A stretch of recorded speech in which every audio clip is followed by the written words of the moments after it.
तो 13 जनवरी से शुरू होने जा रहा है हमारे भारत में एक ऐसा इवेंट जो कि 140 साल बाद ऑर्गेनाइज किया जाएगा और ये वर्ल्ड की लार्जेस्ट रिलीजियस गैदरिंग होने वाली है। जी हाँ, ये है कुंभ मेला। और इस वीडियो में आप कुंभ मेला के रिगार्डिंग कुछ ऐसे फैक्ट्स जानेंगे जो आपको बिल्कुल सरप्राइज कर देंगे। तो आइए सबसे पहले तो जानते हैं कि ये कुंभ मेला मनाया क्यों जाता है। तो इसके पीछे एक बहुत ही इंटरेस्टिंग स्टोरी है। माना जाता है कि एक बार भगवान इंद्र ने ऋषि दुर्वासा का अपमान कर दिया था और इस अपमान के चलते ऋषि दुर्वासा ने न सिर्फ भगवान इंद्र बल्कि समस्त देवताओं को ये एक श्राप दिया जिसके तहत उनकी सारी शक्तियां छीड़ हो गई, उनकी सारी शक्तियां चली गईं। और इसको देखते हुए असुर जात ने स्वर्ग लोक पर कब्जा कर लिया, जिसकी वजह से अब सारे देवता ब्रह्मा जी के पास गए इस प्रॉब्लम का सोल्यूशन लेने हैं, लेकिन उनके पास कोई सोल्यूशन नहीं था। उन्होंने ये एडवाइस किया कि भगवान विष्णु ही इसका हल दे सकते हैं और भगवान विष्णु ने सभी देवताओं को एक समुद्र मंथन परफॉर्म करने के लिए बोला और ये भी कहा कि ये अकेले सिर्फ देवता परफॉर्म नहीं कर सकते हैं, इसके लिए उन्हें असुरों की भी सहायता लेनी पड़ेगी और उस समुद्र मंथन से एक अमृत कलश की प्राप्ति होगी और उस अमृत कलश को ही संस्कृत में कुंभ बोला जाता है। और उस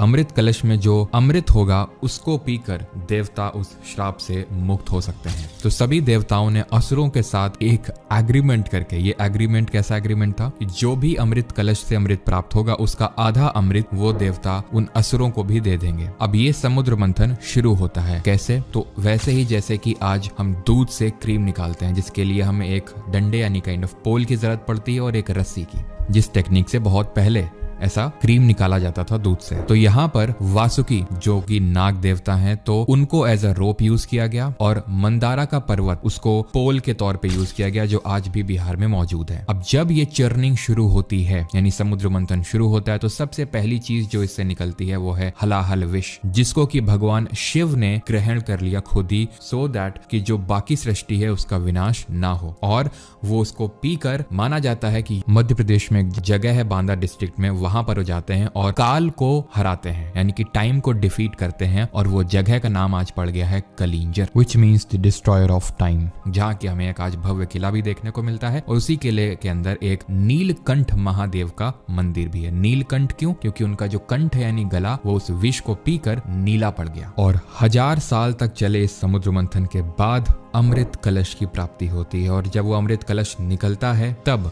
देवताओं और असुरों दोनों में उस अमृत कलश को पाने की होड़ मच जाती है और देवता उसको पाने में सफल होते हैं, लेकिन असुर उनका पीछा करते हैं और ये पीछा 12 दिन, जो हमारे आज के टाइम के हिसाब से 12 साल तक चलता है। और इसी इवेंट के दौरान यानी कि जो असुरों ने पीछा किया देवताओं का, तो उस अमृत कलश से अमृत की 4 बूंदें पृथ्वी लोक की 4 जगहों में गिरती हैं। प्रयाग के त्रिवेणी संगम में, जहां गंगा यमुना सरस्वती का संगम होता है, हरिद्वार की गंगा रिवर पे, नासिक के गोदावरी रिवर पे और उज्जैन की शिप्रा रिवर पे, जहां पे आज कुंभ ऑर्गेनाइज किया जाता है। और बाकी की 8 बूंदें माना जाता है कि वो पृथ्वी लोक पे नहीं किसी और लोक में गिरी, जहां पर देव उस कुंभ मेला को आज भी अटेंड करते हैं। और इस पूरे समुद्र मंथन को 8th wonder of the world Angkor Wat मंदिर जो कि कंबोडिया में स्थित है उसमें दर्शाया गया है। अब इससे पहले कि हम ये जाने कि क्यों इसको हम 12 साल में ऑर्गेनाइज करते हैं और बाकी की चीजें, आइए पहले इसकी हम स्पिरिचुअल सिग्निफिकेंस को जानते हैं। किसकी? समुद्र मंथन की। तो ये माना जाता है कि अगर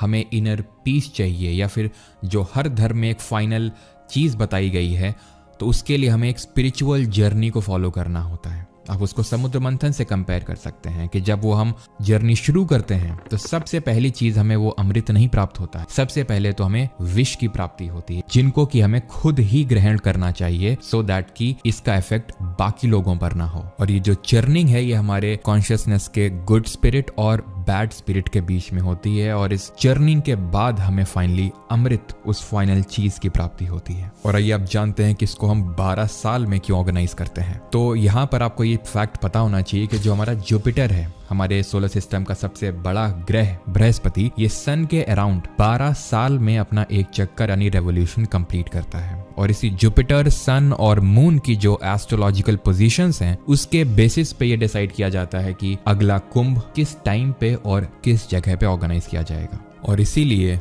हर 12 साल के अंतराल में एक पूर्ण कुंभ मेला ऑर्गेनाइज किया जाता है। और इन 2 पूर्ण कुंभ मेले के बीच में होता है अर्ध कुंभ मेला, यानी जो हर 6 साल के बाद होता है। और जब 12 साइकिल्स कंप्लीट होती हैं इस पूर्ण कुंभ मेला की, तो 144 साल बाद ऑर्गेनाइज किया जाता है एक महाकुंभ मेला, जो इस साल यानी 2025 में ऑर्गेनाइज किया जाएगा प्रयागराज में। तो आइए अब हम ये जानते हैं कि कौन से हमारे हिस्टोरिकल रिटन एविडेंसेस है जहां से हमें महाकुंभ के बारे में पता चलता है। तो सबसे पहले अगर हम अपने पहले हिस्टोरिकल टेक्स्ट की बात करें यानी ऋग्वेद, तो उसमें डायरेक्टली कुंभ का जिक्र नहीं है, वहां पर एक नहन पर्व का जिक्र है। अब ये कुंभ ही है या नहीं ये हमें नहीं पता। देन महाभारत में भी इसका जिक्र मिलता है और यहाँ तक कि जो बुद्धिस्ट टेक्स्ट हैं उनमें भी इसका जिक्र मिलता है। लेकिन सबसे पहला रिटन एविडेंस ऑफ कुंभ यह हमें मिलता है एक चाइनीज ट्रैवलर के हिस्टोरिकल रिकॉर्ड्स में, और इस चाइनीज ट्रैवलर का नाम है ह्यून सांग या फिर जुआनजांग, जो कि द ग्रेट नॉर्थ इंडिया के किंग हर्षवर्धन के समय भारत में आया था। मिडिवल पीरियड की बात करें तो 16वीं शताब्दी के रामचरितमानस जो कि तुलसीदास जी ने लिखी है उसमें माघ मेला का जिक्र मिलता है। तो वहीं अकबर के नवरत्न अबुल फजल की बुक ऐने अकबरी में भी इसका जिक्र मिलता है।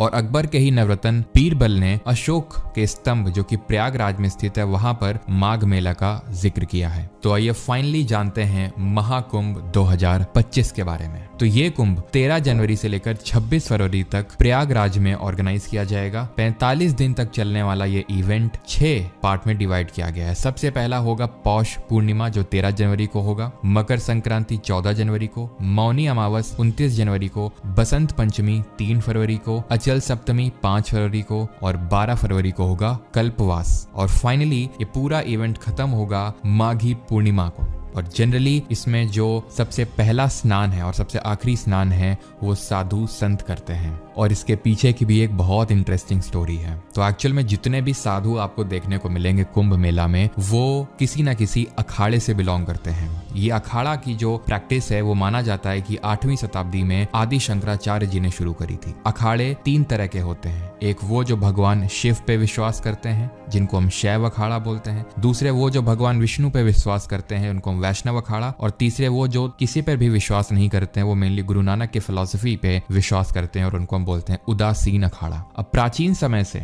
इन अखाड़ों के बीच में बहुत बड़ा एक बैटल होता था। जी हाँ, लड़ाई होती थी कि किसका तंबू कहां पर लगेगा और कौन सबसे पहले स्नान करेगा, जिसकी वजह से ब्रिटिशर्स के टाइम पे इन अखाड़ों का भी फर्दर डिवीजन करके इस चीज को सॉर्ट आउट करने का प्रयास किया गया। जैसे कि अगर हम शैव अखाड़े की बात करें तो इसमें भी 7 अखाड़े आते हैं, जैसे कि एक महानिर्वाणी अखाड़ा, अटल अखाड़ा, जूना अखाड़ा, अग्नि अखाड़ा, आनंद अखाड़ा और अवाहन अखाड़ा। इनमें से कुछ अखाड़ों के जो साधु होते हैं वो निर्वस्त्र रहने पर विश्वास रखते हैं। तो आप देखेंगे कुंभ में बहुत से साधु बिना कोई कपड़ा पहने हुए टहलते मिल जाएंगे। यहाँ पे आपको नागा साधु भी देखने को मिलते हैं जो माना जाता है कि बहुत ही एक्सट्रीम फॉर्म ऑफ लाइफ जीते हैं। यहाँ पर सिर्फ साधु संतों का ही जमावड़ा नहीं बल्कि लाखों की भीड़ आती है। जैसे कि अगर हम बात करें तो सन 1882 में 8 लाख लोगों ने इसको अटेंड किया था। तो वहीं 1984 में 10 लाख, 1906 में 25 लाख, 1918 में 30 लाख लोगों ने, तो वहीं 1930 में 30 लाख और 1942 के रिकॉर्ड हमारे पास है नहीं, क्योंकि माना जाता है कि ब्रिटिशर्स उस समय सेकेंड वर्ल्ड वॉर में बिजी थे तो उन्होंने कोई रिकॉर्ड्स मेंटेन नहीं किया। 1954 में 50 लाख लोगों ने अटेंड किया था और इसी